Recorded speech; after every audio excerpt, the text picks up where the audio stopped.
Welcome to this Master Series special event, What Employers Should Know About the Updated I-9. I'm Becky Harshberger, Vice President and Payroll Tax Leader here at Entertainment Partners, and I am joined today by Scott Bishop, Vice President, Employment Law. Scott, thanks for joining me. I'm really happy to be able to do this Master Series with you on I-9 related developments. I mean, you are a Master Series veteran. How many Master Series have you done, Becky? Can you even keep count anymore? 374. No,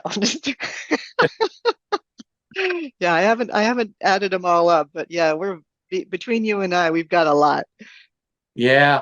Well, on to the topic of interest to folks here because the I-9 form is ubiquitous. Production see it all the time. So in order to really give context for the changes to the process, so there's not misunderstandings, I think we do need to kind of level set with the basics. And I think folks just need to know that the I-9 form, it's been around since the 1980s. It's used at hiring. It's required for all employers in order to verify that the person that they're hiring is authorized to work in the United States. And then about 20 years after the I-9 form was published, there was E-Verify, which is a federal program that supplements the I-9, taking information from the I-9 that the employer collects and matching it against various information in federal government and connected state government databases to verify that the information that was presented for authorization to work in the United States indeed was valid. So it's that extra level of certainty that the person you're bringing on is indeed authorized to work in the United States. So there's some changes to the I-9 form and related process. EP, just to set out the gate, and I think we've said this a lot in our newsletters and advisories, Entertainment Partners is your production partner, but we are not the employer for the I-9 process. And the reason is very simple. We do not hire the personnel that productions use to work. And thus the production organization is the employer for I-9 process. Now, productions are not left out in the dark. EP, of course, is supportive. There are a number of ways that EP supports the production's I-9 process functions. One is we always try to make sure in paper and digital for our payroll onboarding platforms that the most current version of the I-9's integrated and distributed for the convenience of our clients. Secondly, at the point of payroll processing, we do keep track of the I-9s that clients return. And as part of the reporting after payroll run has been completed and invoiced, there's a report that's given to the production that shows in almost real time the folks that completed I-9s for the production, the folks that are missing I-9s, or the folks that have submitted I-9s, but they're not quite complete. So, there's tracking functions. And then, of course, there's the storage aspect that with clients as the I-9 employer, they should be storing I-9s too. But we do, as a courtesy, if you're doing payroll business with us, we do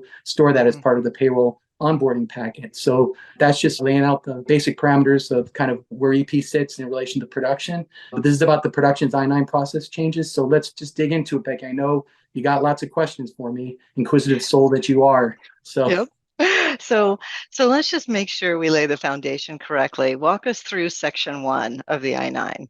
yeah, so the I-9, it's two sections primarily. There's two main sections. Section 1, which is completed by the employee, has to be completed no later than the first day they start work. And that's basically has some personal identifying information about the employee as well as their immigration or citizenship status. So that's section 1. And then section 2?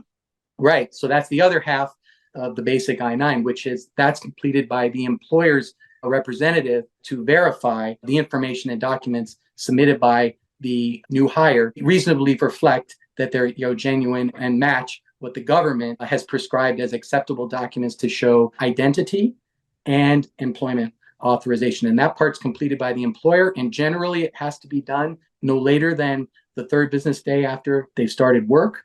And for someone that is only working one day, that deadline accelerates where they have to complete it that day because they'll be gone. Yeah.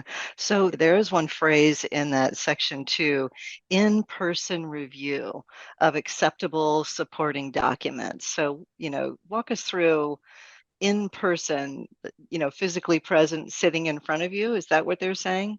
So, yeah, absolutely. So when the employer representative has to complete section 2, section 2 largely is comprised of taking down the information from the documents that are listed as acceptable by the government to show identity and authorization for work. And there are three types of documents, basically. There's List A, which are documents used to show and establish identity and work authorization. A common List A document is a U.S. passport. There's also List B and C documents. List B is a document that shows or establishes identity, and List C is a document that shows or establishes work authorization in the US. So a common List B document would be a state driver's license. A common List C document would be an unrestricted Social Security card. And so, yes. So Scott, can I, let's say I don't want to bring my passport with me. Can I show a picture of my passport on my phone? Well, as part of a live verification, that in-person document review, the standard procedure for completing Section 2 document review and notating that on the form is that the document must be an original, it must be Okay. unexpired, and the reviewer must examine it front and back to make sure it looks reasonably genuine. So in that example, Becky, of I've got a phone image of my passport Yeah. because I don't want to carry it with me, that would not be acceptable in the standard in-person document review Okay. process. Okay. So before COVID, certainly employers were hiring remote workers. And, how did they handle that identifying part prior to COVID? And then what changed with COVID? Yeah. So prior to COVID, it could have been a bit of hard work. The employer would either have to travel, or the remote worker would have to travel to meet in a place where the in-person inspection could be Okay. done. So techniques that employers used in that scenario to avoid that, inconvenient meeting in the middle or one meeting Hmm. the other in person was that the employer can designate anybody, except of course the worker themselves. They can't I-9 verify themselves. They can designate any other person as an employer authorized representative for purposes of completing this Section 2. So it could be, for example, it could be someone that does this type of review as part of a business, like a business services company. You could hire a person that's Hmm. near that. You can engage a person that's near that remote individual to meet up and do that process of the in-person document review and completion. That is the same as if the employer did it themselves. But when you're using that person, that individual, when they do that notation and that review, the employer is fully responsible for their mistakes. So some employers will want to make sure that the person knows what Okay. they're doing. Another technique that was used is if there really isn't that kind of business services professional that an employer on a spot basis could engage to rendezvous in-person review, is that the new hire might have like family or associates or friends that could act as that designated employer representative. But if they're not really familiar with the I-9 review process, one technique that more cautious employers would use is that a member of the employer's team would video in to Okay. that in-person review and help guide that in-person reviewer, basically employee associate that's acting as the employer authorized representative to complete the in-person review in a competent way. So there were ways to do this, before COVID. It took a little ingenuity, but there were definitely ways to do the Okay. in-person document review without that burdensome conventional approach of one side having to travel to the other or meeting in the Yeah. middle. Yeah. Yeah. So what changed with COVID's temporary relaxation? And that's a very important concept, that it was temporary. There was a temporary relaxation for a few years, or a couple years, I should say.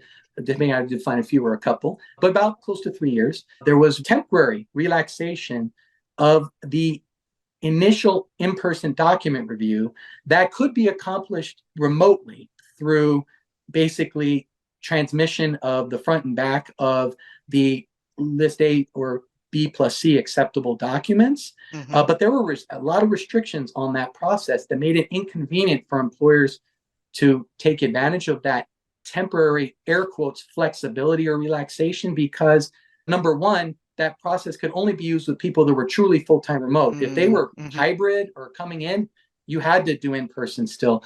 And even if they were truly 100% remote, this is the kicker, though, why a lot of employers didn't take advantage of this temporary air quotes relaxation, is because there would have to be a catch-up in-person verification once the pandemic was declared over, or if the person transformed into or converted to some type of in-person in-office schedule. Then the employer would have to rush to do a catch-up verification live and notate that in the original I-9, Okay. and put COVID as the reason why that in-person verification was done late. So it's quite a cumbersome process. And that's why some employers really didn't take advantage of that temporary flexibility. Mm-hmm. But that existed during COVID, and now it's expired. It expired at the end of July. And now, employers would have had to complete that catch-up in-person verification by August 30th. So leaving that behind, what's changing about the I-9 process right now? So in terms of the I-9 changes or I-9 process changes, it's really two key changes. One is the form itself is changing, right? So there's going to be a new form. And second, the I-9 process, as it relates to the verification of supporting documents requirement, is also changing or enhancing.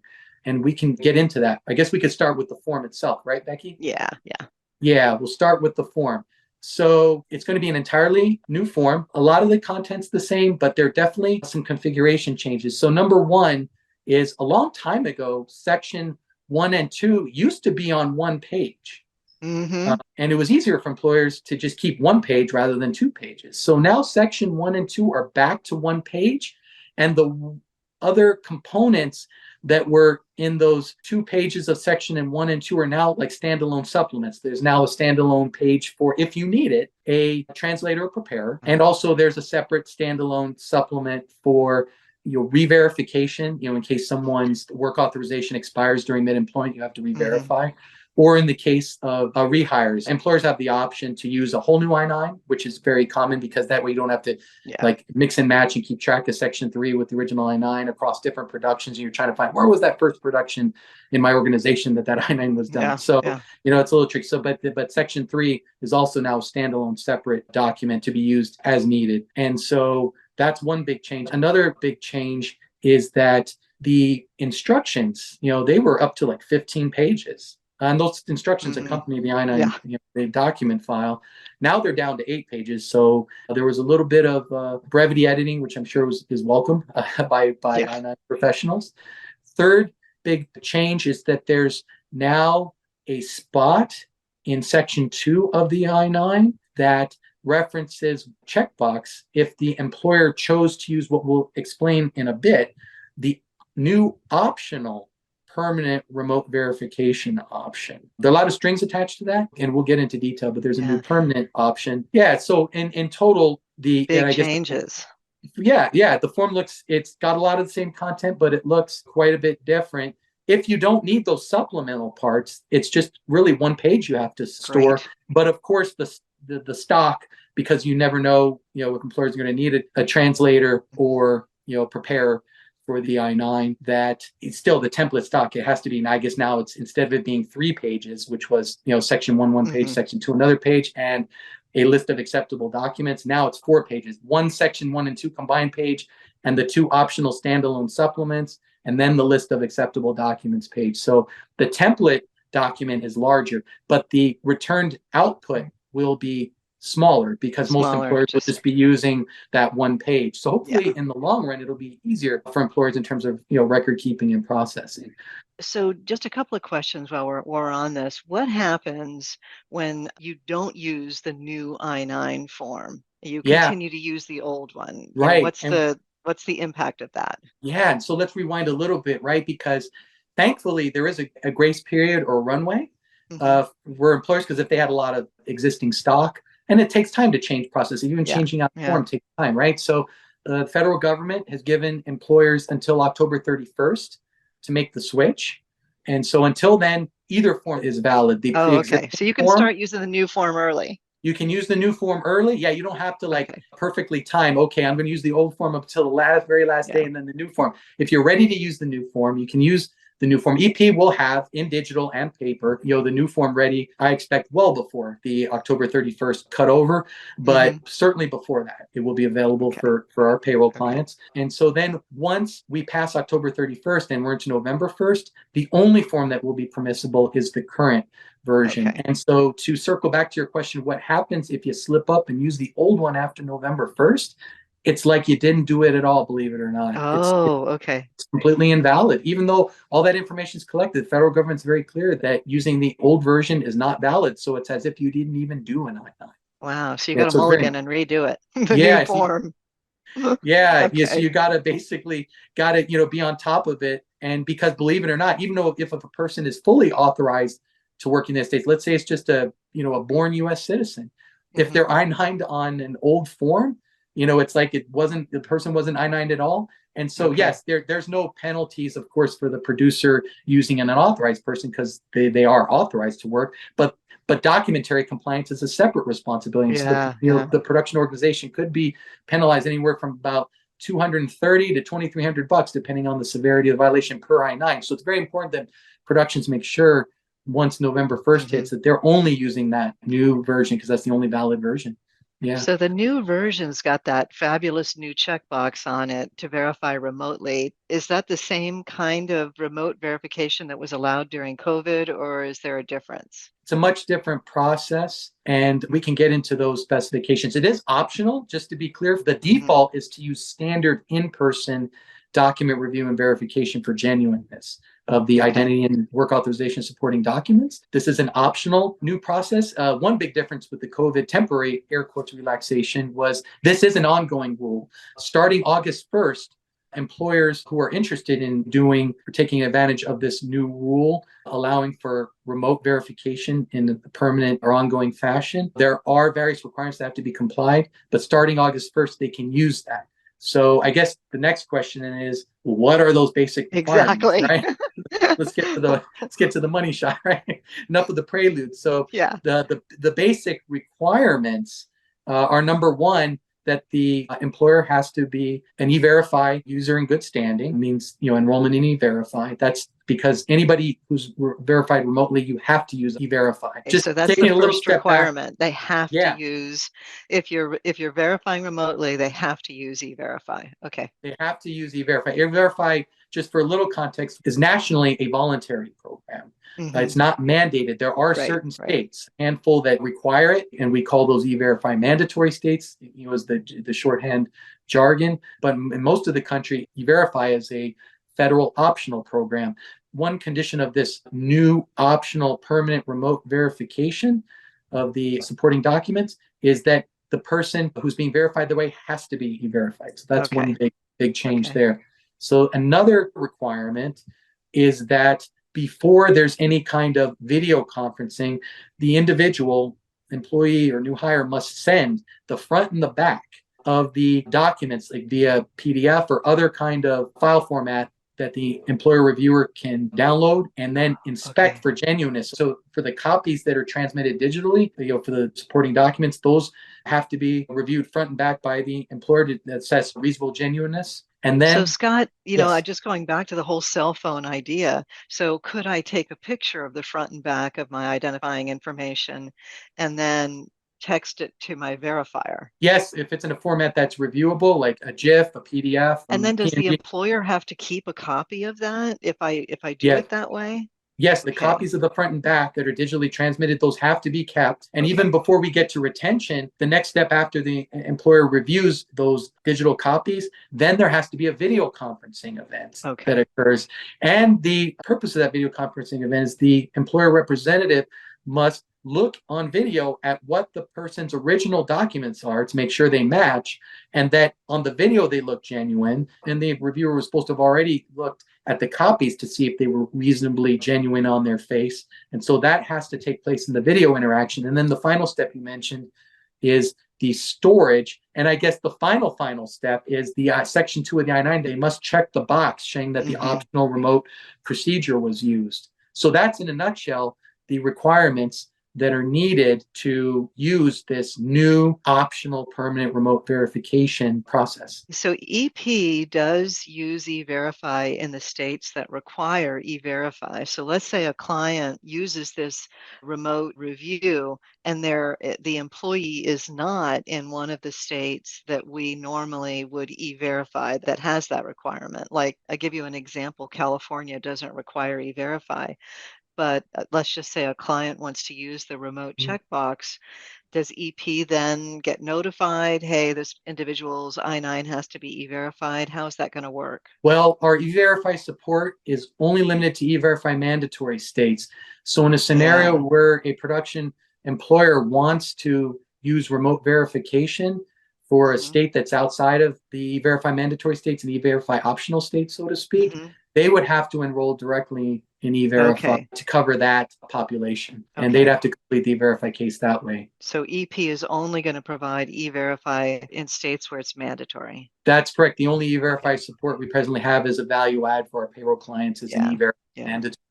Yes. Okay. Let's say you did use the COVID requirements during COVID, and now you need to go back and actually see those documents. Can you use the video conferencing to do that? You can use this optional remote procedure to achieve the equivalent of the in-person examination, but you will have had to have done that by August 30th. So otherwise, you would have had to do the traditional in-person document review by August 30th for those productions that used the temporary relaxation during COVID. And can an employer, a production client say, you know what, we are not going to use that remote checkbox at all? Is that allowed? And can they selectively say on maybe a particular group of employment, we're not going to use it, and then we are going to use it with other groups of people or persons? The answers to those questions, and we'll take them in order, I think are all yes. So the employer has the freedom, because remember, the default is in-person Hmm. document review. That's the standard default, and that remains. And